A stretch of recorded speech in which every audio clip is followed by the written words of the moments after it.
Oke, tema kita pada pagi ini, iman yang bergantung kepada bimbingan orang lain, atau iman hanya bergantung kepada bimbingan orang lain. Itu topik kita pada pagi ini. Jadi bagaimanakah nanti kita akan melihatnya dalam teks firman Tuhan yang akan kita baca pada pagi ini ya. Jadi saya harap iman kita jangan bergantung kepada orang lain saja. Ya memang bagus, memang baik kalau ada orang yang menjadi pembimbing kita. Tetapi jangan kita hanya bergantung kepada orang tersebut. Tetapi bertumbuhlah di dalam iman. Seperti mana firman Tuhan yang kita sama-sama selidiki pada pagi ini. Kita baca dalam 2 Tarik ya. Dalam 2 Tarik pasal 24 kita hanya baca berapa ayat saja ya. Ini kisah seorang raja namanya Raja Yoas. Ini yang kita mau pelajari pada pagi ini. Bagaimana kisahnya, mari kita baca. Ayat 1, Yoas berumur 7 tahun pada waktu ia menjadi raja. 40 tahun ia lamanya ia memerintah di Yerusalem. Nama ibunya ialah Zebia dari Beseba. Yoas melakukan apa yang benar di mata Tuhan selama hidup Imam Yoyada. Kita lompat kepada ayat 15. Yoyada menjadi tua dan lanjut umur, lalu matilah ia. 130 tahun umurnya ketika ia mati. 17. Sesudah Yoyada mati, pemimpin-pemimpin Yehuda datang menyembah kepada raja. Sejak itu raja mendengarkan mereka. Kita lompat kita kepada 18. Mereka meninggalkan rumah Tuhan, Allah nenek moyang mereka, lalu beribadah kepada tiang-tiang berhala dan patung-patung berhala. Oleh karena kesalahan itu, Yehuda dan Yerusalem tertimpa murka. Namun Tuhan mengutus nabi-nabi kepada mereka supaya mereka berbalik kepadanya. Nabi-nabi itu sungguh-sungguh memperingatkan mereka, tetapi mereka tidak mau mendengarkannya. 20. Lalu roh Allah menguasai Zakaria, anak Imam Yoyada. Ia tampil di depan rakyat dan berkata kepada mereka, "Beginilah firman Tuhan, mengapa kamu melanggar perintah-perintah Tuhan sehingga kamu tidak beruntung? Karena kamu meninggalkan Tuhan, Ia pun meninggalkan kamu." Tetapi mereka mengadakan persepakatan terhadap dia, dan atas perintah raja mereka melontari dia dengan batu di pelantaran rumah Allah, rumah Tuhan. Raja Yoas tidak mengingatkan kesetiaan yang ditunjukkan Yoyada ayah Zakaria itu terhadap dirinya. Ia membunuh anak Yoyada itu yang pada saat kematiannya berseru, "Semoga Tuhan melihatnya menuntut balas." Jadi saya nak kita undur sedikit mengenai kisah Raja Yoas. Mari kita undur sedikit. Kita undur kepada pasal 22. 2 Tawarik pasal 22 ayat 10 hingga 12. Baru kita baca ini baru kita dapat mengerti kisah yang tadi.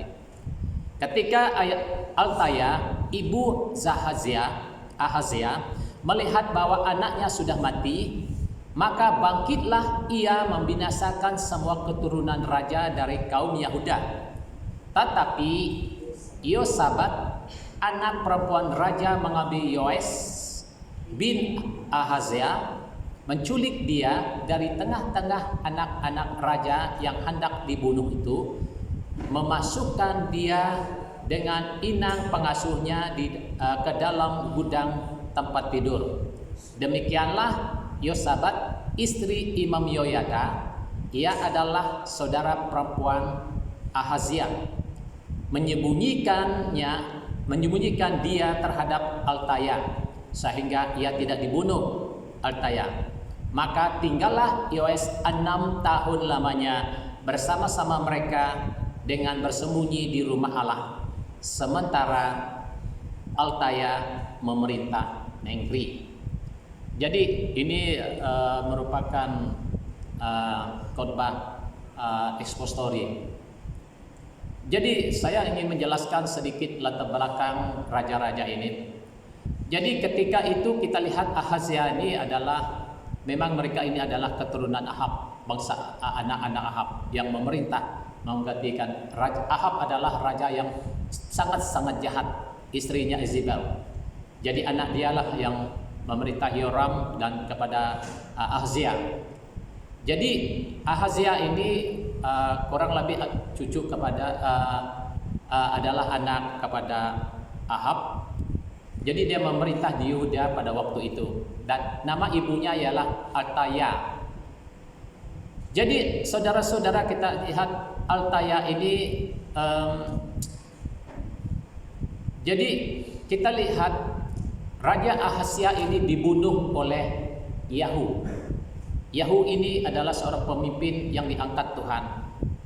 Kelak dia menjadi Raja Israel, dan atas perintah Tuhan dia membinasakan seluruh keturunan Ahab, Raja Ahab. Jadi dari situ dia membunuh Ahazia. Jadi ketika Altaya melihat anaknya telah mati dibunuh, maka ia bertindak untuk membinasakan semua anak-anak raja.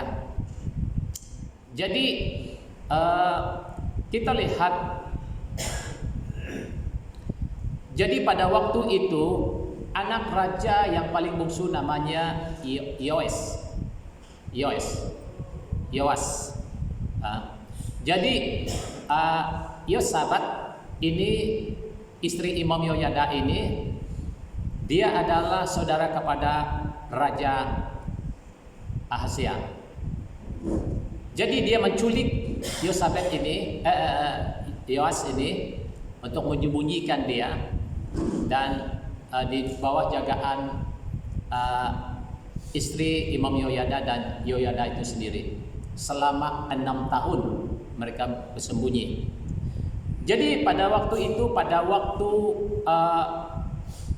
Yoas memecah umur sampai kepada umur 7 tahun, maka Imam Yoyada memberanikan diri mengumpul bangsa Yahuda dan pemimpin-pemimpin Yahuda dan ketua dan kepala 100 pasukan, dan di rumah Allah mereka berani untuk mengangkat Yoas ini menjadi raja.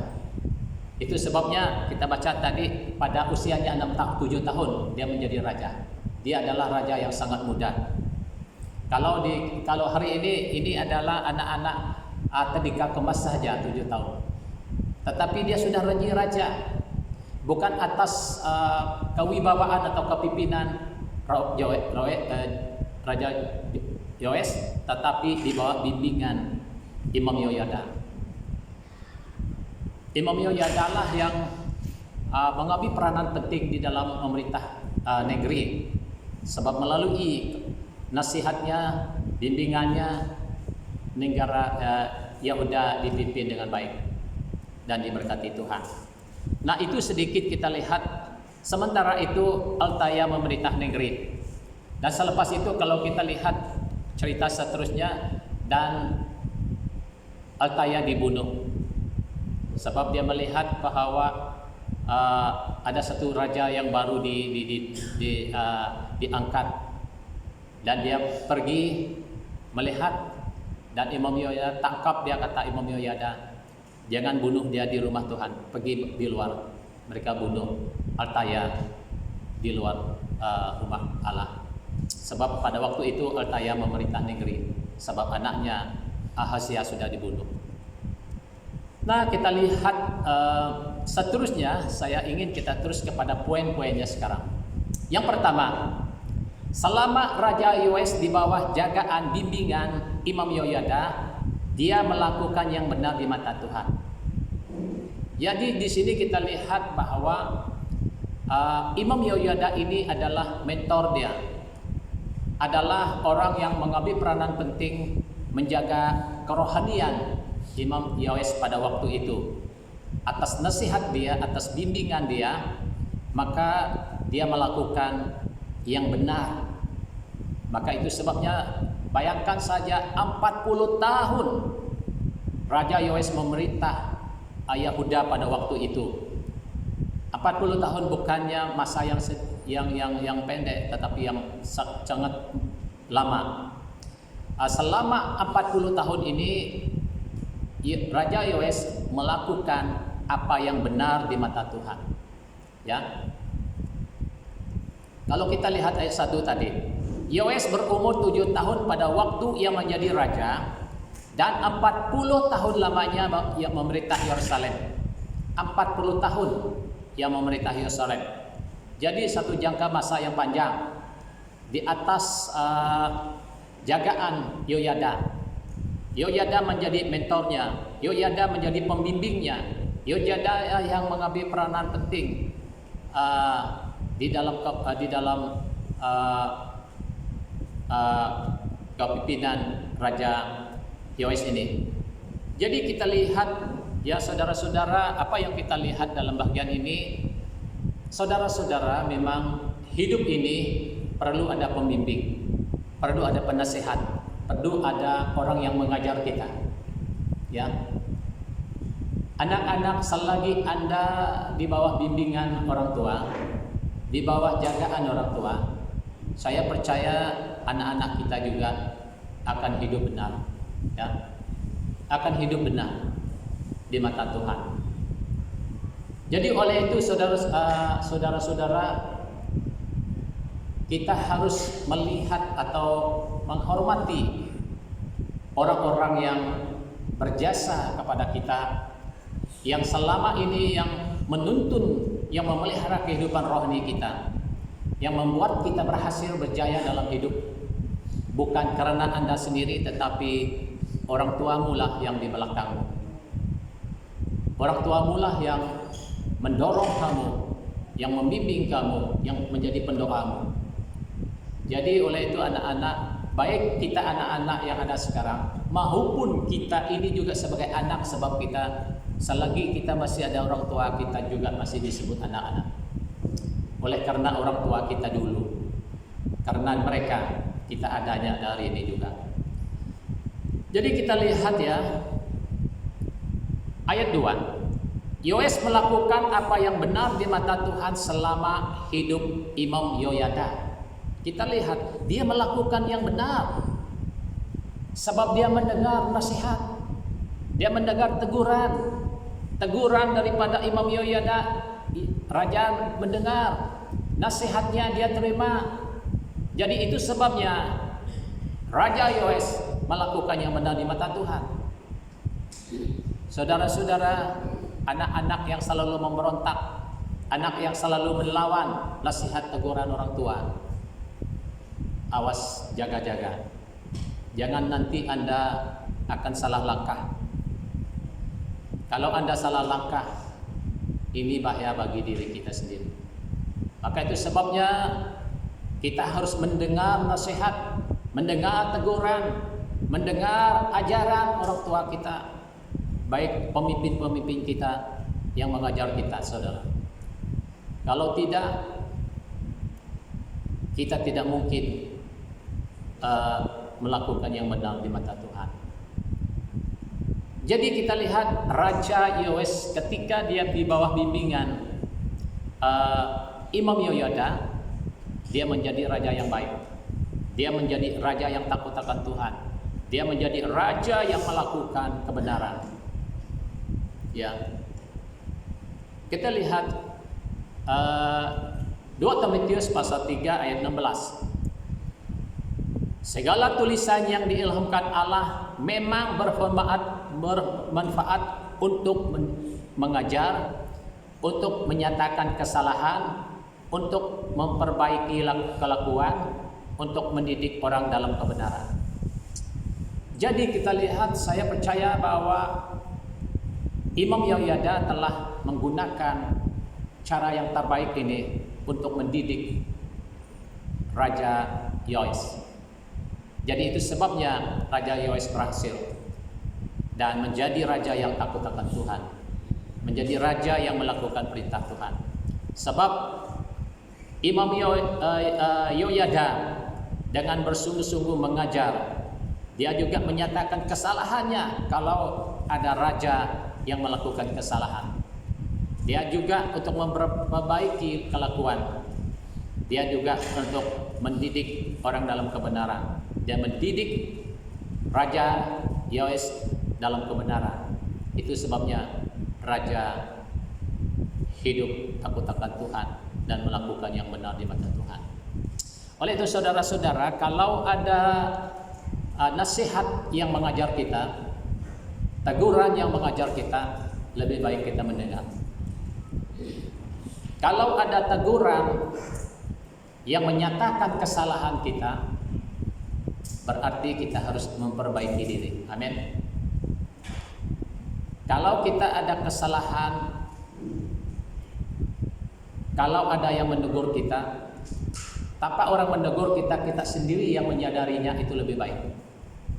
Ya, lebih baik kita sendiri menyadar kesalahan kita daripada orang yang menegur kesalahan kita. Tetapi jikapun kita tidak sadar akan kesalahan kita, maka Tuhan pakai orang lain menegurkan kesalahan kita. Maka kita harus terbuka dan menerima teguran. Dan untuk mendidik orang dalam kebenaran. Jadi teguran itu, nasihat itu, bimbingan itu adalah untuk mendidik kita dalam kebenaran supaya hidup kita benar di mata Tuhan. Dan semua ini, prinsip ini diterapkan oleh Imam Yoyada dalam diri Yoas, sehingga Yoas menjadi raja yang berhasil, raja yang takut akan Tuhan, dan raja yang melakukan perintah Tuhan. Imam Yoyada seorang mentor yang berdampak mengubah hidup Raja Yoas menjadi seorang raja yang hidup takut akan Tuhan dan melakukan apa yang benar di mata Tuhan. Imam Yoyada seorang mentor yang berdampak untuk mengubah hidup Raja Yoas. Ya. Namun segalanya berubah setelah kematian Yoyada, Imam Yoyada. Ini harus kita ambil perhatian. Namun segalanya berubah setelah kematian Imam Yoyada. Yang kedua, Raja Yoas murtad meninggalkan imannya kepada Allah. Jadi kalau kita lihat, dengan semudah itu dia meninggalkan imannya. Dia murtad setelah kematian Imam Yoyada.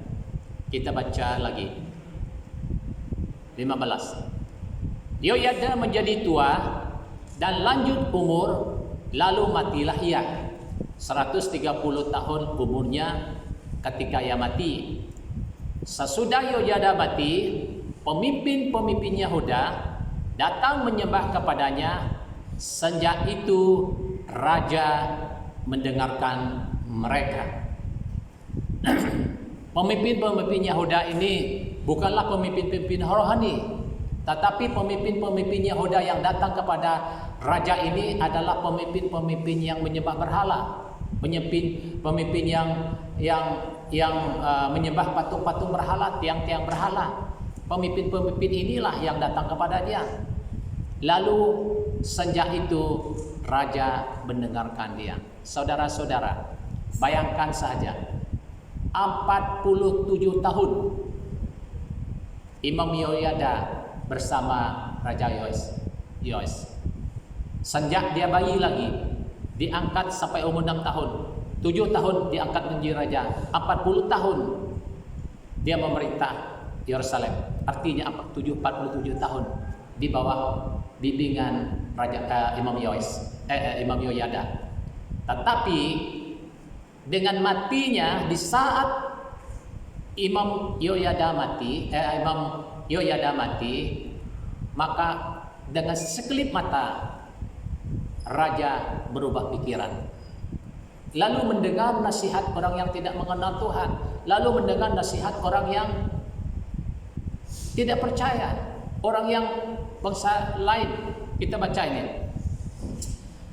Ayat 18. Mereka meninggalkan rumah Tuhan, Allah nenek moyang mereka, lalu beribadah kepada tiang-tiang berhala dan patung-patung berhala. Oleh karena kesalahan itu, Yehuda dan Yerusalem tertimpa murka. Saudara-saudara, inilah yang kita lihat pada Raja Yoas ini. Selama 40 tahun dia bergantung imannya hanya kepada Imam Yoyada. Di saat Yoyada mati, lalu imannya juga tidak berfungsi lagi. Saudara-saudara, harus kita ingat ya, iman kita jangan hanya bergantung kepada pemimpin rohani kita. Andai kata kalau kita hidup sendirian, Anda terus hanyut dan tidak dapat berbuat apa-apa. Kalau iman kita hanya bergantung kepada pemimpin rohani kita saja. Ya, tidak salah ada pembimbing kita, tidak salah ada mentor kita, tidak salah ada orang yang menyampaikan firman Tuhan, itu semuanya tidak salah. Tetapi jangan setakat itu saja iman kita. Amin. Kita harus bertumbuh. Kita harus berakar di dalam Tuhan. Itulah tujuan daripada bimbingan tadi, supaya kita sendiri berakar. Yang menjadi masalah Raja Yoas adalah dia tidak bertumbuh dalam iman. Raja Yoas tidak berakar di dalam iman. Itu sebabnya terlalu mudah dia mendengar nasihat orang-orang yang menyembah berhala. Terlalu mudah dia mendengar orang-orang yang tidak seiman.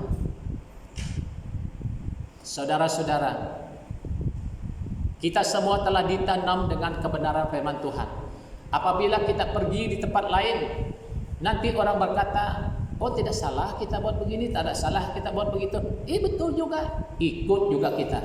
Ini artinya Anda belum berakar. Artinya Anda belum sungguh-sungguh mengenal kebenaran.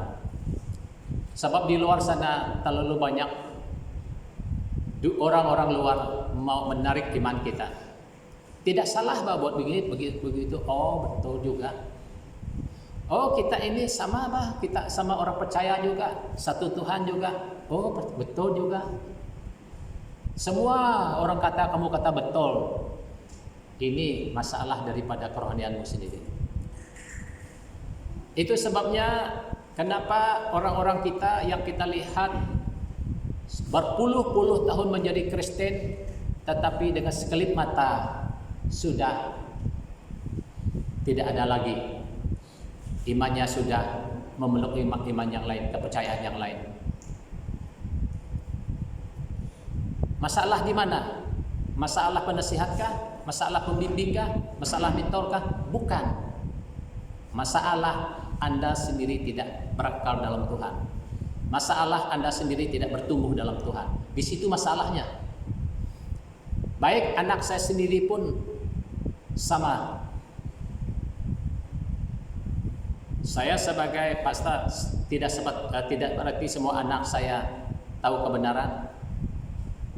Masalah pribadi mereka kalau mereka tidak dapat mendengar nasihat, teguran dan bimbingan. Jadi di sini masalah Yoas, raja ini. Dengan dia sekarang dia telah meninggalkan imannya. Dia telah tinggal Tuhannya. Saudara-saudara, tahukah kita akibatnya? Akibatnya bukan hanya kepada raja, tetapi kita lihat di sini oleh kesalahan itu Yehuda dan Yerusalem ditimpa murka. Termasuk orang yang percaya sungguh-sungguh juga ditimpa murka akibat perbuatan raja. Kalau raja itu sendiri yang dimurka Tuhan, tak ada masalah, selamat Yehuda, selamat Yerusalem. Tetapi tidak, seluruh bangsa menjadi ditimpa murka. Itu sebabnya kalau kita lihat sejarah Israel, berliku-liku kehidupan mereka karena pemimpin mereka, bukan karena rakyatnya, karena pemimpin mereka yang membawa mereka menyembah berhala. Maka hukuman kepada Israel dan Yehuda akibat daripada pemimpin yang menuntun mereka ke searah Allah menyembah berhala. Jadi kita lihat ini, kita lihat kesan daripada raja yang tidak baik, raja yang tidak setia, raja yang tidak berakal, raja yang tidak mengenal kebenaran, raja yang tidak bertumbuh dalam iman. Seterusnya kita baca ayat ini, Kolose pasal 2 ayat 7. Hendaklah kamu berakar di dalam Dia dan dibangun di atas Dia. Hendaklah kamu bertambah teguh dalam iman yang telah diajarkan kepadamu, dan hendaklah hatimu melimpah dengan syukur. Nah, kita lihat ayat ini, teliti ayat ini betul-betul. Dikatakan begini sekali lagi, hendaklah kamu berakar di dalam Dia dan dibangun di atas Dia. Ini kita harus berakar, saudara. Berakar di dalam Tuhan, dibangun di atas dasar iman yang teguh di dalam Tuhan. Ya. Ini sangat penting, bagian yang sangat penting. Hendaklah kamu bertambah teguh di dalam iman yang diajarkan kepadamu. Dikatakan di sana yang telah diajarkan kepadamu. Jadi yang membuat Anda bertumbuh atau tidak bertumbuh itu adalah penerimaan kita sendiri. Bagaimana respon kita, bagaimana penerimaan kita terhadap firman itu, nasihat itu, bimbingan itu. Jadi itu sebabnya dalam gereja ada yang matang rohaninya, ada yang lemah rohaninya, ada yang level imannya sudah tinggi, ada lagi level yang paling rendah. Kenapa? Apa sebab? Bukankah sama-sama mendengar firman? Bukankah sama-sama dididik? Kenapa ada level yang tinggi dan level yang rendah? Sebab inilah dia, karena tidak berakar, tidak dibangun, dan tidak bertambah teguh dalam iman. Ini poinnya, ini sebabnya. Maka itu saudara-saudara yang beriman, iman Anda telah nampak dari perbuatanmu, iman Anda telah perbuatan dari tindakanmu. Ya. Dan Raja Yoas gagal di bagian ini. Dia gagal. Dia hanya bergantung kepada Imam Yehoyada. Sekarang Imam Yehoyada sudah tidak ada lagi, tidak ada penasehat, tidak ada teguran, tidak ada bimbingan, tidak ada metode lagi. Langsung imannya lemah dan mendengar orang lain yang tidak seiman. Oleh sebab itu semua bangsa Yehuda dan Yerusalem ditimpa murka. Akibat ketidakkesetiaan Raja Yoas, seluruh bangsa Yehuda dan Yerusalem ditimpa murka Allah. Dan yang terakhir, Raja Yoas lupa akan jasa kesetiaan dan kesetiaan Imam Yehoyada kepadanya. Inilah raja yang tidak baik. Dia lupa budi, lupa jasa orang lain yang selama ini, yang tak putus-putusnya membimbing dia, yang selalu mendorong dia, menguatkan dia, yang membuat dia menjadi raja yang berhasil. Dia lupa sama sekali. Dia lupa budi, dia lupa jasa pengorbanan orang lain kepada dirinya. Kita baca ayat ini. 20. Lalu roh Allah menguasai Zakaria, anak Imam Yehoyada. Ia tampil di depan rakyat dan berkata kepadanya mereka, beginilah firman Tuhan. Mengapa kamu melanggar perintah-perintah Tuhan sehingga kamu tidak beruntung? Oleh karena kamu meninggalkan Tuhan, Ia pun meninggalkan kamu. Sebelum roh Tuhan menguasai Zakaria, anak Imam Yehoyada, Tuhan Allah telah mengutus nabi-nabi yang sebelumnya Dan nabi-nabi itu memperingatkan mereka sungguh-sungguh supaya mereka berbalik kepada Tuhan, tetapi mereka tidak mendengarkan mereka. Maka itu Tuhan mengutus anak Imam Yoyada sendiri, yaitu Zakaria. Itulah roh Tuhan menguasai Zakaria, anak Imam Yoyada. Dia tampil di depan rakyat, dia menasihati mereka, dia menegur mereka, mengapa kamu meninggalkan Tuhan, mengapa kamu menyembah berhala, baliklah kepada Tuhan. Dia menasihati mereka sungguh-sungguh. Kalau kamu tidak berbalik kepada Tuhan, Tuhan akan meninggalkan kamu, Tuhan akan merukai kamu. Langsung mereka tidak pedulikan nasihat teguran dia, suara Tuhan yang bercakap dengan mereka. Lalu ayat 21 mengatakan begini, tetapi mereka mengadakan persepakatan terhadap dia atas perintah raja, mereka melontari dia dengan batu di pelantaran rumah Tuhan. Raja Yoas tidak mengingatkan kesetiaan yang ditunjukkan Yoyada, ayah Zakaria itu terhadap dirinya. Ia membunuh anak Yoyada itu. Sangat sedih sekali saya dengar bagian ini. Seorang raja yang berhasil tetapi kembali meninggalkan imannya. Raja yang tidak mengenal jasa, raja yang tidak mengenal budi. Sebaliknya, dia membalas kebaikan Imam Yoyada dengan kejahatan, dan dia membunuh anak Imam Yoyada. Saudara-saudara, mari kita melihat bagian ini, saudara. Ini adalah satu perbuatan yang tidak baik. Dunia ini banyak seperti perangai seperti Yoas, Raja Yoas. Kalau kita lihat dalam Google, dalam berita, terlalu banyak anak-anak yang memberontak terhadap orang tua. Bahkan tidak kira berita yang kita telah dengar, anak-anak membunuh orang tuanya, membunuh ibu bapaknya, membunuh orang tuanya. Inilah anak-anak yang tidak mengenal budi. Inilah anak-anak yang tidak mengenal jasa orang tua, pengorbanan orang tua. Inilah orang yang terkutuk di mata Tuhan. Kalau kita melakukan perangai ini, kalau kita mau timbul dalam hati ingin memberontak terhadap orang yang berjasa kepada kita, bertobat sebelum terlambat. Kita tahu siapa yang berjasa. Saya tidak perlu sebutkan, saya hanya sebutkan orang tua kita saja.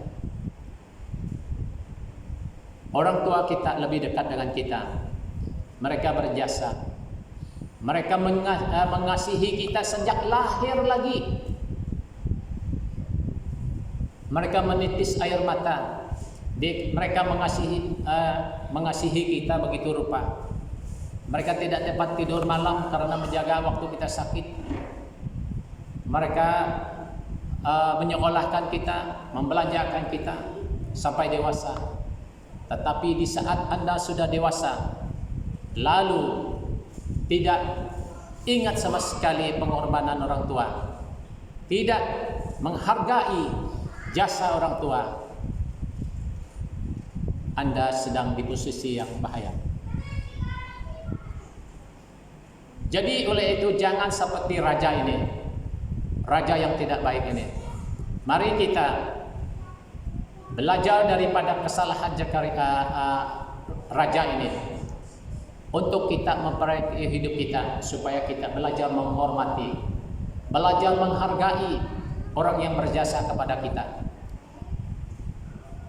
Siapapun yang berjasa kepada kita, tidak hanya untuk tua kita, mereka orang yang berjasa harus kita hargai.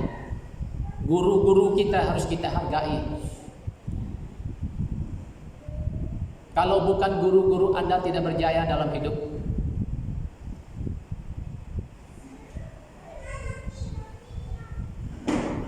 Jadi siapapun yang berjasa dalam kehidupan kita, jangan lupa kebaikan itu. Itu sebabnya kita sebagai umat percaya, kita tidak pernah lupa kebaikan Tuhan itu dalam kehidupan kita, yang telah menyelamatkan kita, daripada lumpur dosa. Seperti mana kita hidup hari ini karena Tuhan, maka kebaikan Tuhan itu tidak boleh kita lupakan. Maka itu sebabnya iman kita ini bukanlah iman yang biasa-biasa, tetapi iman yang harus kita tunjukkan dengan tindakan dan perbuatan untuk menunjukkan kita sedang beriman kepada Tuhan. Demikian juga kita sebagai anak-anak. Sebagai anak-anak, kita tunjukkan penghargaan kita kepada orang tua kita. Apa yang harus kita lakukan untuk orang tua kita? Buatlah yang terbaik. Amin. Sebagai penghargaan kita.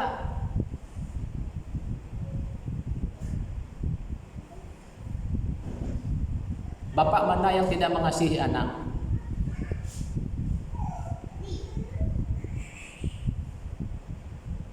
Semua ibu bapak mengasihi anak. Bapak tidak meminta apa-apa, tetapi hargailah orang tuamu. Hargailah orang yang berjasa kepada hidupmu. Baru Tuhan memberkati engkau di masa depan.